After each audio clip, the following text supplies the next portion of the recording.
Pablo se levanta todos los días temprano por la mañana y sale a correr media hora para mantenerse en buen estado. Luego viaja 1 hora para llegar a su lugar de trabajo. Allí repone mercancías en las góndolas para que los clientes siempre encuentren lo que buscan. Esteban trabaja manejando un taxi. Como pasa muchas horas sentado, intenta comer alimentos sanos. Después de 12 bocinazos, 974 frenadas y 3.258 cambios de marcha, Esteban termina su jornada laboral. Por la noche estudia ingeniería y es compañero de Pablo. Durante los fines de semana, ambos se reúnen en un taller improvisado en un cuartito de la casa de Esteban.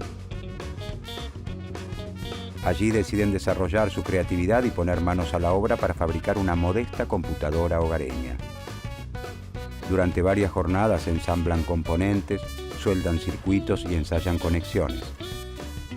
Un día, finalmente, conectan el artefacto a un televisor y ocurre el milagro. Pablo y Esteban logran desarrollar una innovadora versión de un lenguaje de computación. El éxito del emprendimiento cautiva a sus amigos y así logran levantar los primeros pedidos. Con el tiempo contactan a un vendedor de computadoras que confía en su empuje y les encarga una cantidad de artefactos que escapa a sus posibilidades. Los jóvenes se encuentran ante el primer gran dilema. ¿Cómo hacen Esteban y Pablo para progresar con los medios que cuentan?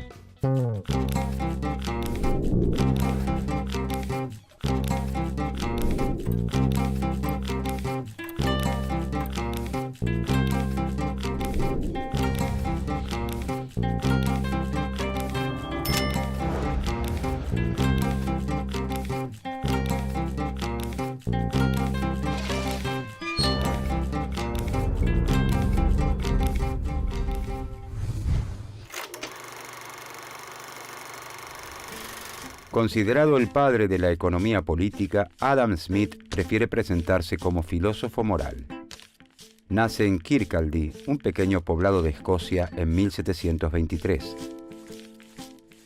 A los 36 años, gana cierto renombre con la publicación en 1759 de su obra sobre ética llamada Teoría de los sentimientos morales, donde enuncia que al ser humano no solo lo motiva el egoísmo, sino también una fuerza contraria y complementaria, un sentimiento a favor de los demás, que llama empatía.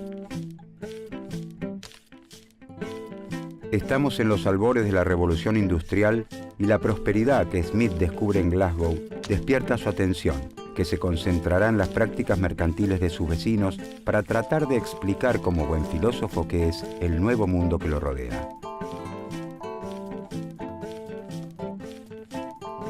Desde 1763, Adam Smith recorre durante 3 años Toulouse, Ginebra, París y Londres. Conoce a Quesnay y a Turgot, los fisiócratas franceses, y a los iluministas Voltaire, Diderot y Benjamin Franklin y sus ideas de libertad que inspirarán la Revolución Francesa. Embebido de este espíritu de época que busca comprender los fenómenos de manera científica, enfrentado al pensamiento religioso, escribe su segundo libro, una investigación sobre la naturaleza y causas de las riquezas de las naciones, que verá la luz en 1776 y será conocido como La riqueza de las naciones. Este es considerado el primer libro de economía moderna y el primero en sistematizar científicamente las bases del capitalismo.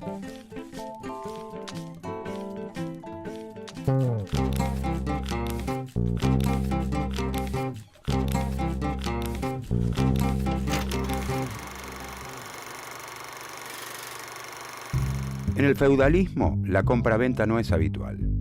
La economía rural, que es predominante, se basa en feudos que producen la mayor parte de los bienes que necesitan y solo esporádicamente se concurre al mercado para intercambiar ciertos excesos de producción o adquirir algún faltante.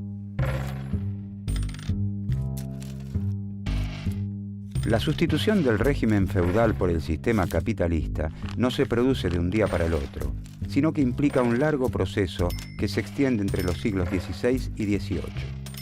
La revolución industrial se inicia en Inglaterra recién hacia fines de este periodo. A esta revolución productiva se suman los extraordinarios resultados y descubrimientos de la época que muestran que los fenómenos pueden ser entendidos por la razón humana. Los fundamentos divinos propios del medioevo pierden crédito. Se exigen explicaciones científicas en todos los campos del saber.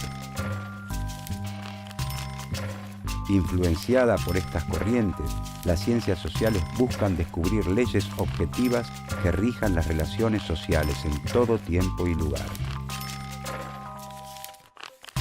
El capitalismo va socavando progresivamente las bases de la sociedad feudal, arrasando con costumbres afianzadas por siglos y con los vínculos fundados en el control religioso.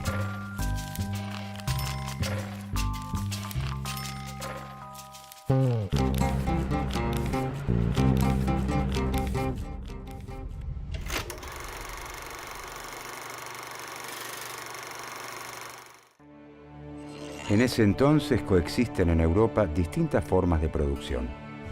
Por un lado, los artesanos elaboran bienes en sus talleres. El ebanista, con sus máquinas, sus herramientas y sus maderas, fabrica todo tipo de muebles para que un comerciante los venda en los mercados. En este caso, los medios de producción siguen perteneciendo al trabajador.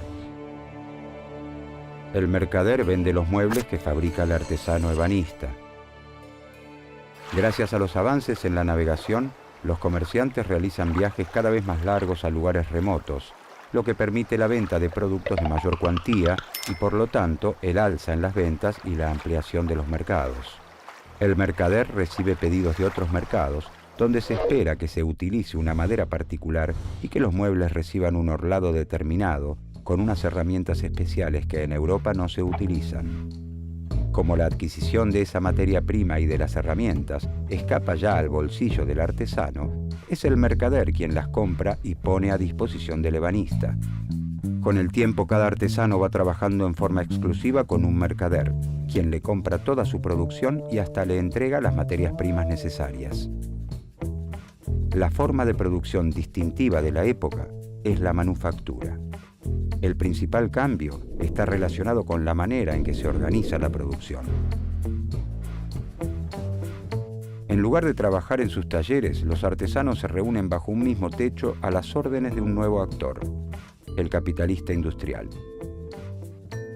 Este es el dueño de las máquinas, las herramientas y las materias primas, y le indica a cada uno de los trabajadores qué actividad debe realizar. En una fábrica de alfileres, propiedad del capitalista industrial, un obrero estira el alambre, otro lo endereza, un tercero lo va cortando en trozos iguales, un cuarto hace la punta y un quinto operario está ocupado en limar el extremo donde se va a colocar la cabeza. A su vez, la confección de la cabeza requiere 2 o 3 operaciones distintas. Fijarla es un trabajo especial, esmaltar los alfileres otro y todavía es un oficio distinto colocarlos en el papel. Esta división de tareas dentro de una misma fábrica se denomina división del trabajo. La división del trabajo también se difunde de a poco entre los artesanos independientes. El carpintero, que antes fabricaba muebles de todo tipo, ahora solo se dedica exclusivamente a las sillas.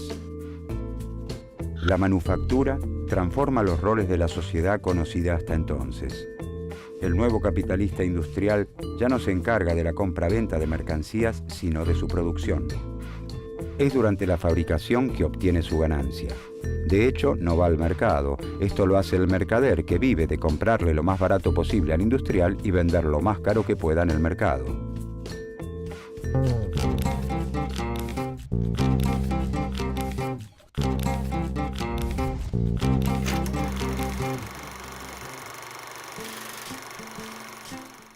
Para Smith, la división del trabajo provoca un gran incremento en la riqueza y en la cantidad de mercancías que produce la sociedad. Esto se da principalmente por 3 motivos. La especialización aumenta la habilidad del trabajador para hacer la actividad que le toca. Existen menos tiempos muertos por pasar de una actividad a la otra. Y se crean herramientas novedosas o mejoras a las existentes para concluir el trabajo más rápido o con menor fatiga. A diferencia de los fisiócratas, Smith considera más beneficiosas para la sociedad las actividades industriales que el trabajo de la tierra. En la agricultura no se admiten tantas subdivisiones por las características propias de la tarea. A lo largo del año, una misma persona tiene la oportunidad de arar, sembrar, cavar y recolectar. Smith procura demostrar que el capitalismo, a pesar de parecer caótico y falto de organización, está regido por un conjunto de leyes que garantizan el progreso económico y social y brinda el marco ideal para el desarrollo de las libertades individuales. El sistema tiene su lógica de funcionamiento, sus leyes económicas eternas, inmutables y objetivas como aquellas que rigen los movimientos de los cuerpos celestes. La división del trabajo ¿habrá ayudado a Pablo y Esteban a encontrar la forma de cumplir con el pedido de computadoras?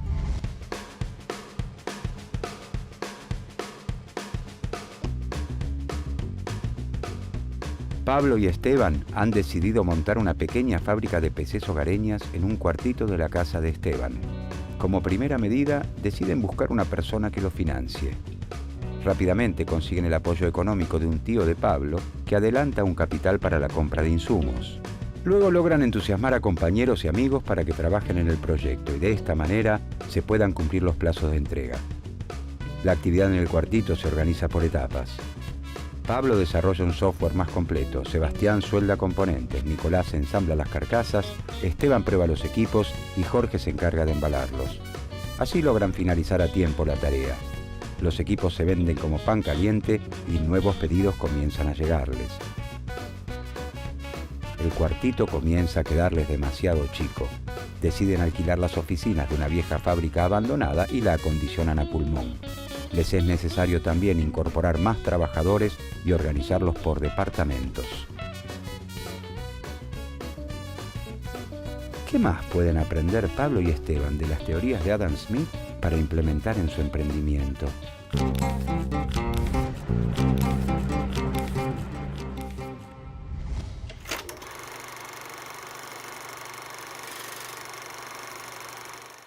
Smith cree que la fuente de toda riqueza es el trabajo de una nación. Pero no todo trabajo crea valor, sino que existe un trabajo productivo y uno improductivo. El primero es el realizado por los obreros, los comerciantes y los capitalistas industriales.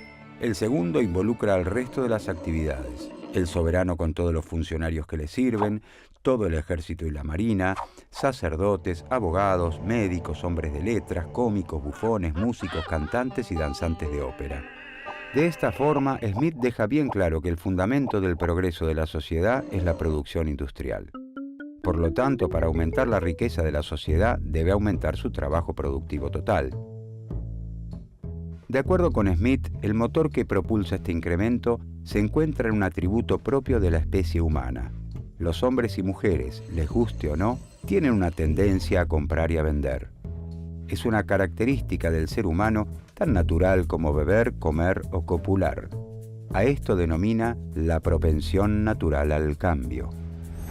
En este sentido, en 1776, cuando se publica La riqueza de las naciones, es imposible no preguntarse ¿por qué, si la compra-venta de mercancías es innata, no aparece con anterioridad? Smith explica que la propensión al intercambio propia de nuestra naturaleza no puede manifestarse con anterioridad porque el tamaño del mercado no es suficiente. Cuando el mercado es muy pequeño, los individuos temen dedicarse por entero a una actividad, ya que existe la posibilidad de que luego no logren cambiar el sobrante de sus mercancías por esas otras que no producen y necesitan. A la manifestación plena de la propensión al cambio han venido a colaborar los notables descubrimientos en los sistemas de transporte fluvial que permiten a los comerciantes realizar largos viajes y llegar a nuevos mercados. Ya con grandes mercados, las personas se animan a dedicarse por completo a la elaboración de un producto. Están seguros de que podrán obtener, a cambio de sus mercancías, los bienes que necesitan y no producen. El sistema capitalista, o la sociedad civilizada en palabras de Smith, es la expresión más acabada de la naturaleza humana. Permite que nuestro instinto al cambio se manifieste en plenitud.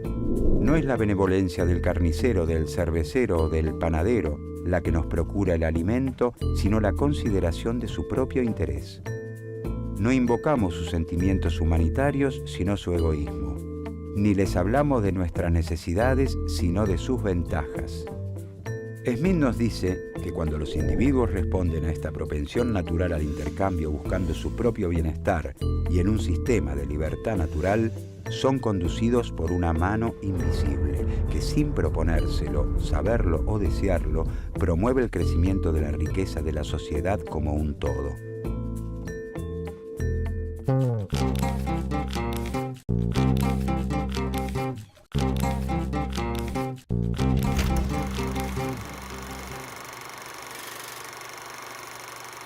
Smith señala que las mercancías tienen dos valores, el valor de uso y el valor de cambio. El valor de uso deriva del hecho de que son útiles, pueden satisfacer alguna necesidad humana. La silla tiene valor de uso porque sirve para sentarse. El valor de uso de los zapatos está justificado porque sirven a las personas para abrigarse del frío, evitar lastimaduras y atraer las miradas de los demás. Una cáscara de nuez no tiene utilidad, por lo que carece de valor de uso.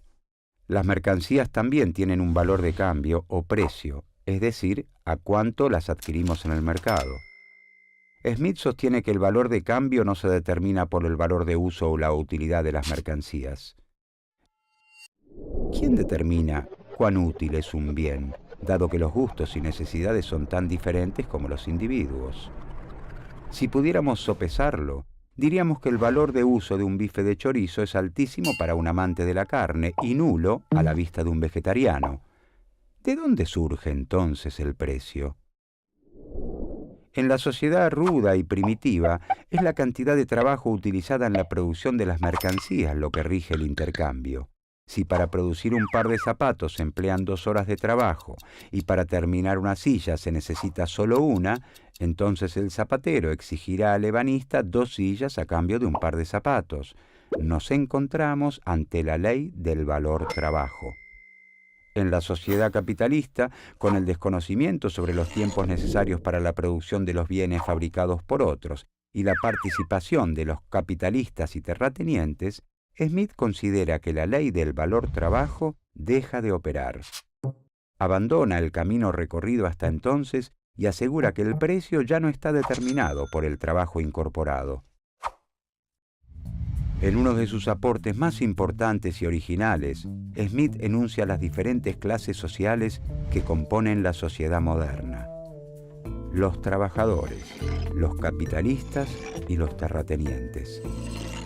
Cada clase es dueña de los 3 factores necesarios para la producción. El trabajador es dueño de la fuerza del trabajo y recibe como retribución un salario.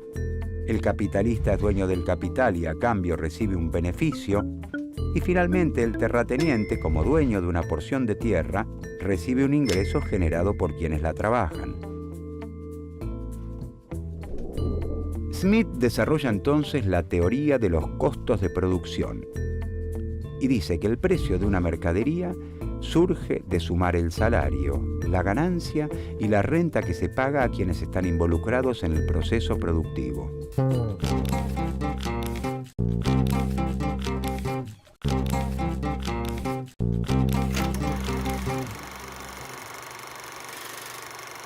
En toda sociedad, según Smith, existe un nivel promedio de salarios, beneficios y renta.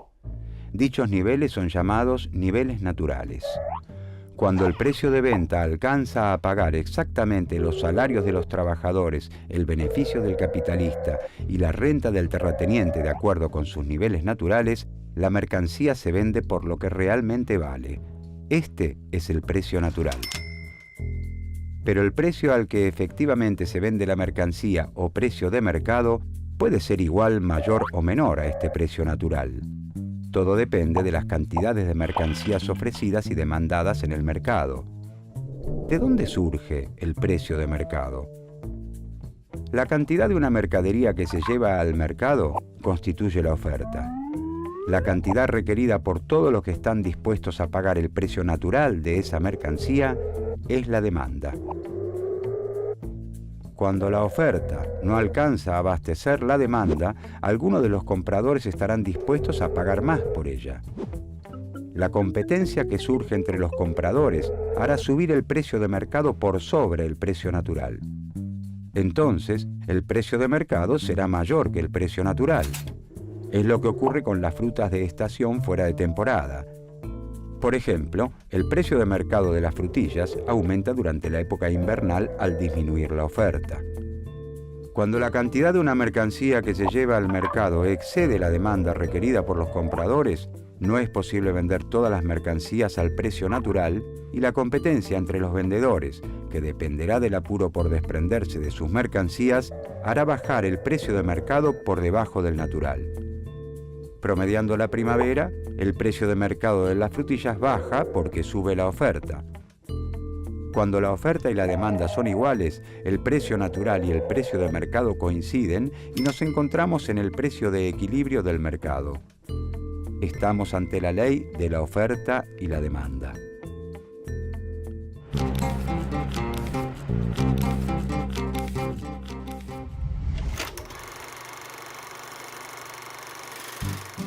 Smith reconoce que las consecuencias de la división del trabajo sobre el desarrollo intelectual y espiritual de los trabajadores son desastrosas. Como ellos realizan pocas actividades sencillas, su tarea es muy monótona. Esto entorpece al trabajador y lo incapacita para realizar otras actividades. Smith admite también que los capitalistas y trabajadores tienen intereses contrapuestos, por lo que existe posibilidad de conflicto. El trabajador quiere que su salario sea lo más alto posible, mientras que el patrón quiere pagar lo mínimo. Pero en esta negociación, trabajadores y capitalistas no se encuentran en igualdad de condiciones. Smith reconoce el poder de acuerdo con el que cuentan los capitalistas para mantener los salarios bajos y nota que el derecho protege a la clase burguesa. Además, el hecho de no contar con las máquinas y herramientas necesarias para producir coloca a los trabajadores en una situación de dependencia con respecto al capitalista. Sin embargo, Smith defiende el sistema capitalista y lo cree necesario para el progreso de la sociedad. Así como cada abeja construye su hexágono sin saber que está construyendo junto a otras un panal, cada uno de los individuos busca la inversión más rentable para el capital con el que cuenta y un orden natural, o mano invisible, lo guía hacia el beneficio de toda la sociedad. Como el interés personal es la fuente del progreso económico y del bienestar general, los individuos deben poder tomar sus decisiones libremente. Smith recomienda la libertad de mercado y la eliminación del proteccionismo alentado por los mercantilistas. Cree que con la libre competencia y el desarrollo de la economía capitalista, no solo crecerá la riqueza de las naciones, sino que también mejorarán las condiciones de vida de los más pobres. Por su parte, el gobierno debe garantizar la defensa contra agresiones extranjeras, la justicia, las obras e instituciones públicas y la protección de la propiedad privada.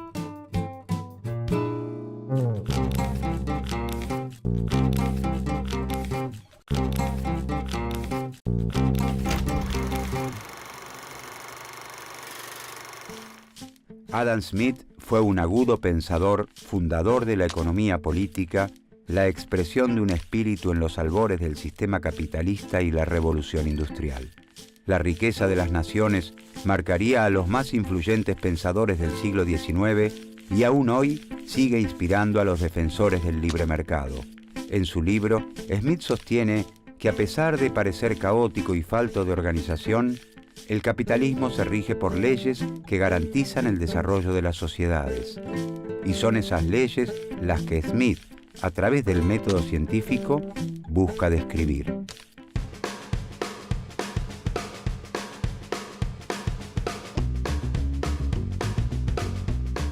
La industria de la PC hogareña prospera en todo el mundo y el emprendimiento de Pablo y Esteban crece a pasos agigantados. Los beneficios de la actividad son casi en su totalidad reinvertidos en la fábrica, de manera tal que en pocos años les es posible la compra de la vieja planta fabril, tecnificarla y contratar mayor y mejor mano de obra. El pueblo también se beneficia con el emprendimiento. Crecen las industrias alrededor de la fábrica y con ellas la cantidad de habitantes. El gobierno colabora con las obras de infraestructura, construye caminos, escuelas y hospitales. Una mano invisible parece también acompañar ese crecimiento y el bienestar se extiende a toda la sociedad.